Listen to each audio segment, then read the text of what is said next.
Chemo steel કંપનીના 3 કામદારોના મોત થતાં કંપની સામે ગુજરાત પ્રદેશ કામદાર કર્મચારી કોંગ્રેસ દ્વારા જિલ્લા કલેક્ટરને આજે આવેદનપત્ર આપવામાં આવ્યું.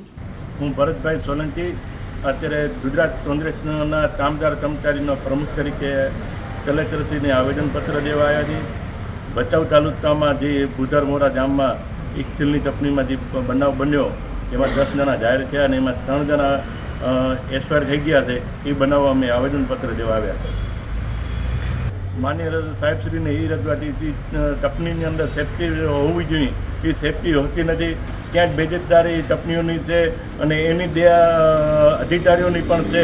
આજે અમે સોલંકી સાહેબ સેફ્ટી ઇન્સ્પેક્ટર છે, એમને અમે 10 ફોન કર્યા, 10 ફોન અમારા ઉપાડ્યા નથી અને કોઈ દાદ દેતા નથી અધિકારીઓ. એટલે આજે અમારા કલેક્ટરશ્રીને આવેદનપત્ર આપવામાં આવ્યું છે. આવેદનપત્ર એ રીતે જ આપ્યું છે કે સાહેબ આ લોકો અધિકારીઓને જરા કહો આ કંપનીઓ પર લાલ આંખ કરે.